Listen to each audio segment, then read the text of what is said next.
So today we are going to see about valvular heart diseases, which includes your mitral stenosis, mitral regurgitation, aortic stenosis as well as aortic regurgitation. Now coming to stenosis, it is nothing but the valve doesn't open properly. Regarding regurgitation, the valve doesn't close properly. So that's the difference. And now coming to the first thing, that is mitral stenosis. The causes include, it may be due to rheumatic fever or congenital cause. Now in mitral stenosis, what is the actual pathology? There is obstruction to the flow of blood across the mitral valve. The mitral valve is usually present between your left atrium and left ventricle. So there is obstruction to this flow. If there is decrease in blood flow across your mitral valve, what happens is that the left atrium will try to compensate for this obstruction by increasing its pressure, therefore leading to left atrial hypertrophy, and the left atrial pressure will be increased at a point because of this hypertrophy. So now the left atrial pressure is increased. Usually there is no valve present between your left atrium and pulmonary vein. So what happens is that because of this increased left atrial pressure, there will be increased pulmonary venous pressure in compensation. Now pulmonary venous pressure will cause pulmonary congestion, capillary engorgement, leading to pulmonary arterial pressure increase, leading to pulmonary hypertension. As a compensatory mechanism of pulmonary hypertension, there is a compensatory hypertrophy of your right ventricle. This is regarding the pathology. Now coming to the symptoms.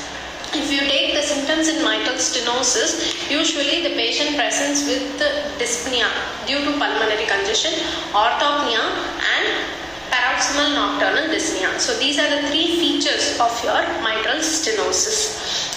Now coming to the pulse. The pulse pattern seen in mitral stenosis is nothing but it is a low volume pulse. Nothing other than else, only a low volume pulse. Normal pulse pressure is 30 to 60. Here you can find a low volume pulse. Now coming to the blood pressure, what happens to the blood pressure is that in mitral stenosis, as we saw the pathogenesis, the cardiac output will get decreased. So due to which there will be a decrease in systolic blood pressure, whereas normal diastolic blood pressure. Now coming to the palpatory method, that is we will check the optical impulse, right? So optical impulse in your mitral stenosis it is actually normal in position in general. What is the normal apical impulse? It is left fifth intercostal space, half an inch medial to the mid-clavicular line. So in severe mitral stenosis, where there is right ventricular hypertrophy, what happens is that there may be a lateral shift alone. So that the specific type of apical impulse seen in mitral stenosis is tapping apical impulse, which is of very short duration, that's all. Now coming to the auscultation. In auscultation, first you will see the heart sound, right? First you will hear the heart sound. That is, S1 is loud in MS. In MS, that is mitral stenosis, S1 will be loud. The second thing you will check in auscultation is added sounds. Added sounds, you can hear an opening snap. Why there is opening snap? Because of the opening of the mitral valve at a force, where the left atrial pressure contraction is more. Out of the force, the mitral valve opens. So that is where you will hear an opening snap. So that is the added sound you can hear. What is the murmur you see in MS is mid-diastolic murmur with pre-systolic accentuation. Now the complication of MS includes hemoptysis, atrial fibrillation, right ventricular failure, right ventricular hypertrophy, pulmonary apoplexy, etc. And Ortner syndrome also. Due to enlargement of left atrium, there will be compression of your right laryngeal nerve, bronchus, esophagus, etc. Now that's all about your mitral stenosis. Now coming to mitral regurgitation. What happens is that through the mitral valve, there is a leak of blood from left ventricle to left atrium during systole. So what happens, there will be again increase in volume and pressure of your left atrium. Now the large volume of the regurgitant blood what happens, it again enters the left ventricle during diastole.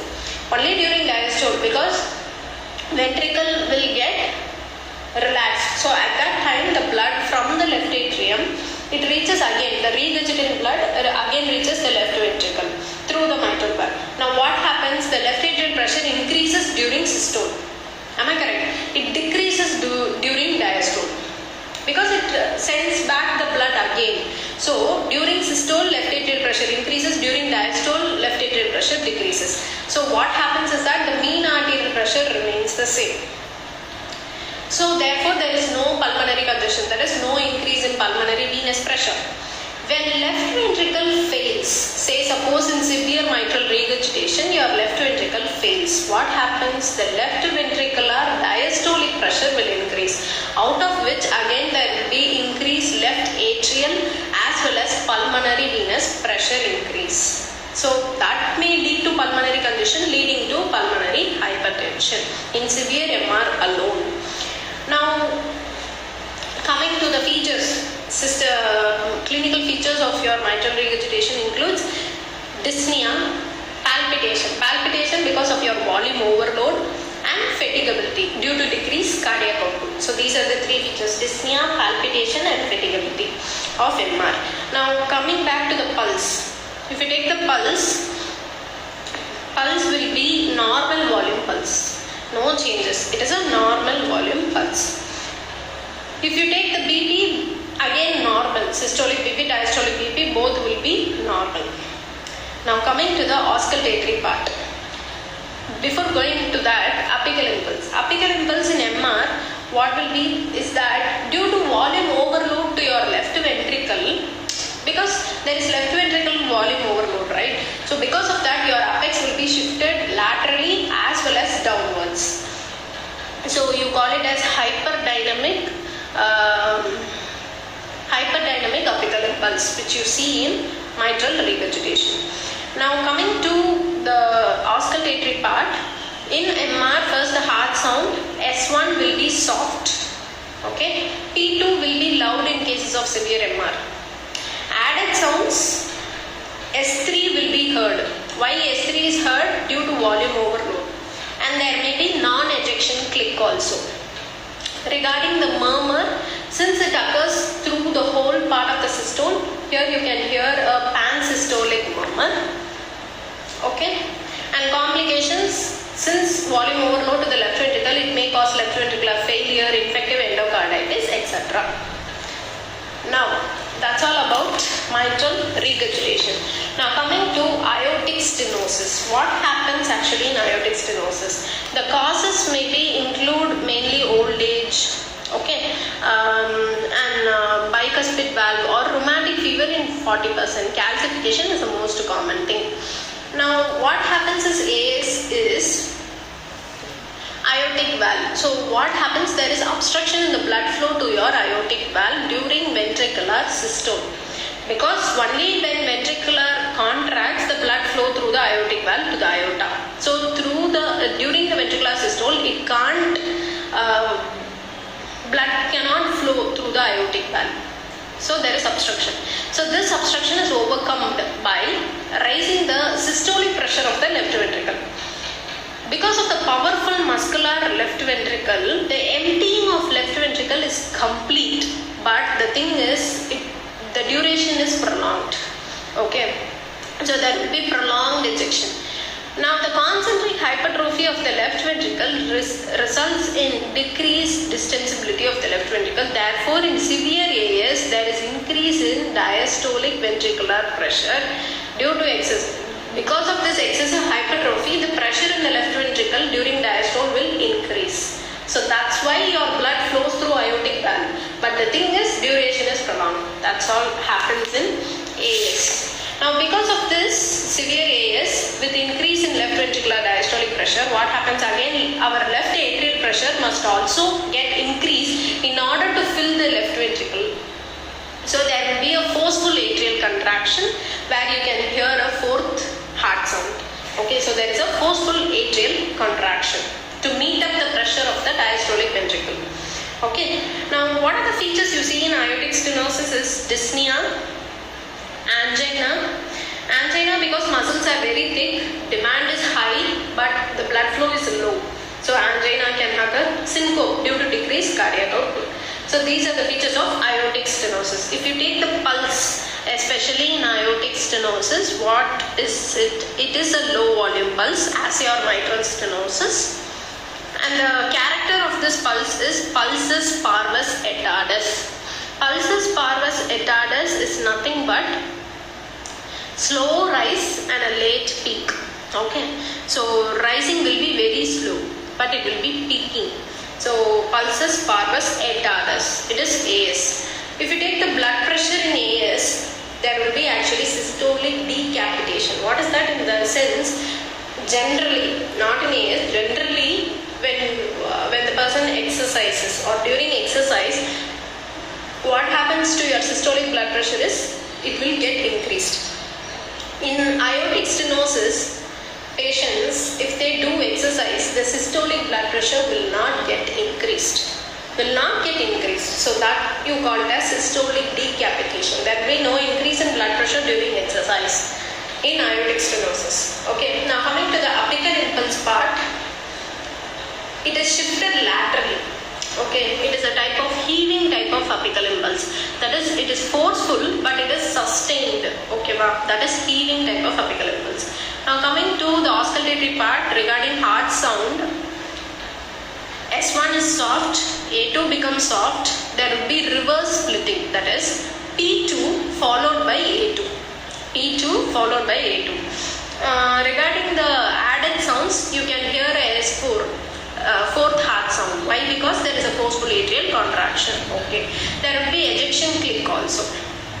Okay, now coming to the murmur, here you can hear it is a systolic murmur that we know. It is a end systolic murmur or mid systolic murmur. Okay, now complications, again the same thing can occur: syncope, sudden cardiac death during exercise, left ventricular failure, infective endocarditis, heart block can also occur. So these are all the complications of aortic stenosis. So that's all about aortic stenosis. Now moving on to the last part, that is aortic regurgitation. What happens in aortic regurgitation? Generally the cause includes your rheumatic fever, Marfan syndrome, SLE, rheumatoid arthritis, etc. stuffs. Now what happens is that the regurgitation, so there is a leak, backward leak from aorta into the left ventricle when during diastole only. Okay, so because of this backward flow, the forward flow is impaired. So decrease in forward blood flow during diastole is compensated by increased ejection during early systole, and it is compensated by peripheral vasodilation. This compensation, especially increased ejection during early systole, is by increased systolic blood pressure, is compensated by peripheral vasodilation by decreasing the diastolic pressure. Now what happens? There is a wide pulse pressure because of this. Okay, so this wide pulse pressure, because of this increased systolic pressure, decreased diastolic pressure, there is a wide pulse pressure which leads to visible arterial pulsations. That is Durozi sign, which you see in AR, visible arterial pulsation. You can say it as Durozi sign. Because of the visible arterial pulsations, you can find a number of signs here. That is Corrigan sign. Corrigan sign is prominent carotid pulsations, dancing peripheral arteries, that is visible arterial pulsations over the extremity vessels, water hammer pulse, De Musset sign, that is nodding of the head with each systole, Hill sign, that is exaggeration of systolic pressure between the femoral and brachial artery, that you called as Hill sign. So this is what you see in AR. In AR, the features include dyspnea due to pulmonary congestion, angina, which you can see in syphilitic AR, and palpitation due to volume overload. Now coming to the pulse, which you see in AR is, it is a high volume pulse. It is a high volume pulse, and the character of the pulse is collapsing or water hammer pulse. Okay, that is rapid systolic upstroke and no dichroatic notch secondary to rapid, which you see in AR, water hammer pulse. Okay. Now coming to the blood pressure, here as we already discussed, there is increased systolic blood pressure, decreased diastolic blood pressure. Because of that, there is a wide pulse pressure. Am I right? Now coming coming to the palpatory part, that is your apical impulse. Apical impulse here again in AR, it is actually a hyperdynamic apical impulse as you see in MR. Okay, that is, it is shifted laterally as well as downwards because of the volume overload. Now coming to the auscultatory part, what will you hear? It is A2, a ringing sensation, and throb sign. Throb sign is nothing but piston short femorals can be seen in AR. The added sounds is S3 is heard here. Okay, and as same as your MR. Now coming to the murmur, here you can see early diastolic murmur because this occurs only in diastolic phase. So here you can see early diastolic murmur, right? And you can find S3 gallop also. A functional AR, functional murmur is present. That is Austin Flint murmur is also heard in this AR. Now the complications again, left ventricular failure and infective endocarditis. So that's all about valvular heart disease.